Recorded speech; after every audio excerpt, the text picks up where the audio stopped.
welcome to the HR Happy Hour. We're here live at the HR Technology Conference. I'm your host, Trish McFarlane. I'm joined by George Laraque, my esteemed colleague and co-host. How are you? Happy to be here. Hello, Trish. I know. This is great. I love doing these live shows with you. Especially at HR Tech. All the vendors, all the excitement, all the HR folks. It's great to be in the middle of everything. It's a good vibe, actually. Yeah. I sort of love, too. I love being in the Infor booth and having kind of all the activity around. So I know from a sound perspective, it's maybe not always the best thing to do live, but I think the benefit is you can sort of see all of the activity around. So, But we are joined by a very special guest today, George. We have Lisa Abbott here to talk with us about HCM transformation. Lisa, welcome to the show. Thank you, and thanks for having me. Yes, thank you for coming. And I know that, you've been on this journey of HCM transformation for a while now, but before we get into that, why don't you tell us a little bit about yourself so that the listeners will sort of know who you are, and then we can dive into the media part. Sure, thanks, Trish. So I'm Lisa Abbott. I'm the Senior Vice President for Human Resources and Community Affairs for Lifespan. Lifespan's a hospital system in the state of Rhode Island. We're the largest system there. We're Brown University's teaching hospital. We have about 15,000 employees and serve Rhode Island, Connecticut, and Massachusetts residents. Wow. And how long have you been there? Been there just a year and a half, about 18 months. Oh, okay. Now, have you always been in the HR side of the world, or was that something new to you? What's your career background there? My background is pretty interesting. I took the road less traveled and have had a pretty interesting and diverse background. The Reader's Digest version is that I was in information technology before I was in human resources. So This HR journey that we're on is very much enabled by technology, and I'm fortunate to have somewhat of a technical background, so I think it helps give me a little bit of credibility in the space. It does. You know what? I think that's something we don't always see. A lot of practitioners just sort of grow up within human resources, which is fine. That was my background, right? And that certainly has a certain value. But yes, when you see, I actually worked in Big Four public accounting for about 10 years in HR, and there were about 50-50 split between those of us who had just done pure HR and then those who had been accountants, for example, or information technology who had sort of made the transition. And it made for a very nice blend, I think, when you have a team made up of different backgrounds from an HR perspective on how you approach technology. I sure think it brings that depth and that richness, and it helps us see what we're trying to accomplish from more than one perspective. Right. I'm curious, before we jump into transformation, your title, HR and Community Affairs. Yes. All of the assumptions I would make about why are exciting to me about given that you're a healthcare provider, hospital network. What does it mean? I'm really curious to hear about it. So what it means is that we have an obligation as a not-for-profit in Rhode Island to be serving the public good. We have strict obligations as a tax-free entity, and we take those obligations very seriously. So part of my responsibility is to ensure that we are serving the community well, that our corporate outreach programs from a health and community wellness perspective are met, that our corporate citizenship opportunities align with our own internal business missions, and that when we are philanthropic and giving in the community, that those giving opportunities all make sense as well. We do a lot for the Rhode Island community, Providence in particular, and the surrounding areas. We give away about $1 million in corporate outreach, sponsorship, and charity care. So we're out there. We're really trying to make a difference in the lives and the health of the community. Yeah, that's so great. The connection between the community and what you do for it, but also the community and your brand and you as an employer and your employees being a part of the community. It's even cooler than I thought it would be. So that's a big piece of it, actually, is that corporate social responsibility and volunteerism. And we know that that's really important to our employees. And so we've formed what we call Team Lifespan. And Team Lifespan has a multitude of dimensions.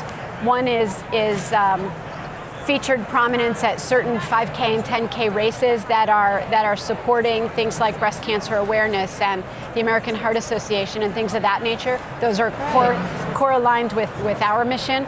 But it's also volunteerism in the community and beautifying our neighborhoods and taking the opportunity to come together as Lifespan and really make our presence known, again, to benefit the greater good in that region. it's sort of a transformation of it in and of itself, because I those think community so. affairs activities have a lot of times they've been marketing and public relations driven activities, Right. which is fine, but making it part of the people part of the business, and it ties to the culture. It's really smart, and I really love hearing it. But I think we want to talk a little bit about transformation. Absolutely. So you have actually here at HR Technology Conference a session later today where you're going to be really digging in on HCM transformation. And I know you've undergone quite a transformation already and still on the path, right, with Inforce. So can you maybe just share a little bit of what you're going to talk about today? What can attendees expect to hear, and maybe take away a little grain or two that you're going to share? I'm excited about this afternoon's session. I love transformational activity, I love change, and I love to bring new and best practices to organizations, and that was what I was really brought to Lifespan to do. So the talk this afternoon will focus on, it'll be a story, if you will. It'll be, part animated feature, part, mystery. Oh, I love it. Part soap opera. Wow. Because it really is a combination of those kinds of things. And so what we're talking about is how when I arrived at Lifespan, I really was brought there to transform the human resources function. Very decentralized, disparate, kind of personnel transactionally focused organization, and we know that just doesn't work in today's 24/7 world. We're very digital, we're very automated, we have a lot of emerging workers. 43% of our workers now at Lifespan are millennials. They don't actually want to talk to anybody. Right. They want technology. They want everything digitized. They want it at their fingertips. And so the conversation will really be about how we're going about transforming the service delivery model to make it really world-class and to really meet our employees where they are, and how technology is really the undercurrent and the enabler for us to get there. Yeah. I think one thing you said right at the very beginning, just HCM transformation in general, I mean, you're obviously very excited about that, right? It feels comfortable. A lot of practitioners are not, right? They have a little bit of hesitation there that changing things is hard, or their employees, maybe even if HR is ready for change, then they find that the employees are not. What have you seen in your own organization? Have they embraced this change because you have such a high population of millennials, or are there other factors that impact this? We're in a lot of places along that continuum. I think that our employee population sees that it's necessary, but we know that not everybody is as change as enthusiastic as I am, and change enthusiastic. people can be really adverse, and they know what they know, and they want to stay in place. So we're really trying to help people see what's in it for them. We have really paper-based, cumbersome, time-consuming processes and methodologies that are the tools we have to get our work done. They're not efficient, they're not fun, and there's nothing sexy or jazzy about them. And so when we try to show what the technology will do for the change, people start to get a little more jazzed about it. We try to assure them that there will still be work to do. There's plenty to do. It may be, though, that the way we get our work done just changes. We know that the millennials don't want to fill out a piece of paper. They don't want to apply via anything other than a mobile application. And so we really have to be sensitive to the 5 dimensions of our workforce and try to meet everybody where they are on some other, on the places in that continuum.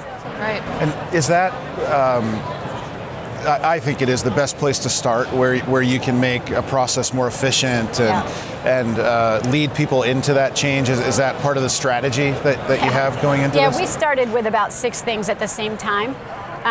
So I am a person who likes to create momentum and bring energy to the change and so forth. And we had so much that was really fundamentally flawed in how we were delivering our service that we had to do a couple of things. Optically, we centralized our whole team.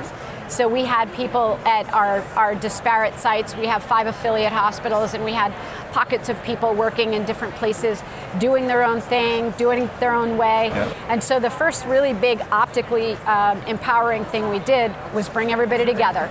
So when we co-locate our employees, there's an enormous amount of power and value in that. People can actually speak to each other about what they're working on. I can go to my teammate in a different function in real time, I can walk to their desk and say, hey, how did you Right. get that done? Or what are you doing? Or I've got a recruit. How are we going to pay them? And so co-location was a really big first step for us. And then making the case for the technology enablement was also critically important. We recognized right out of the gate that forms racks were a thing of the past. So when I interviewed, there were paper forms falling out of the wall. Right. I was a little bit alarmed by that, and the first thing we did in the talk this afternoon, we'll focus a lot on how we did this, was make the business case for real technology that would really be the girder that supported the rest of this HR evolution, if you will. Cool. That's good. It sounds like, I mean, you're going to be giving some insight on just sort of all the various things that worked, how you approach that. Were there any barriers you're going to cover in your session in terms of like what people can really concretely take away? Because I think that's the thing. I think we feel like when we look at, organizations, like maybe if I'm an attendee here and I go to a session and, you're this expert who's had this wonderful experience, right, in the overall HCM transformation, maybe you feel a little inferior sitting in the audience. So I think if they can make that connection with you, so it sounds like you'll be sharing some of those barriers as well. So the reality is, I get excited about change, even the bad parts of it, because those are where the real learning happens. That's where the real opportunity comes. And for me, complex problem solving is a big deal. I love it. And complex problem solving doesn't happen when everything goes swimmingly. And so while transformation is a big word and it's a big deal and it's a journey that truly doesn't end. And when we started this conversation, I talked about it's part drama, it's part soap opera. There's good things in soap operas and there's bad things in soap operas, right? It's a good So good the analogy. reality is it hasn't all been roses, but we're working through it, and we will talk very much this afternoon about how to try to anticipate what might go wrong, how to accept it when it does, and how to really just lock arms and move forward when we reach barriers, because they exist, they're inevitable, and anyone who tells you otherwise is living in a different world than I am, for sure. That's true. Yeah, I just think of in just many sessions over the years, maybe you have the same experience. Yet people always come at the end and say, I was so glad that you were honest about it. It was challenging. And I'm like, of course it's challenging, right? That we're dealing with people. We're not dealing with robots, right? It was challenging to just convince my co-executive leadership team that this was the right thing to do. So, I mean, the challenges come in all forms. It's, yes, we know, but can't you do it by doing it the same way we've always done it? No, we cannot. I can't That would not actually be make it work that transformation, way. right? Yeah. I was just talking to someone last night about how that is so common. We've got a problem. We need to fix it. Let's define everything we're doing now and go look for a new solution that does the same thing. Same thing. Like, what if we do the same thing again, George? What if we just do that? Oh, that'll work, right? Well, good. Well, thank you so much for coming on the show with us today, Lisa. We hope you do well at the session. I hope you get a huge turnout, and that people walk away with, some real concrete things they can go back to their organizations and think about and change. Thank you so much. Where can people find you if they want to connect with you? Are you on LinkedIn? They can find me on LinkedIn. They can find me at lisa.abbott@lifespan.org. Very good. Thank you so much. Thank you. And thank you, George. Thank you. Another This was great a lot of episode, fun. right? Yes. Yeah, what a great day we're having. I know. Good. Well, thank you for all of us at HR Technology Conference, and we'll see you next time.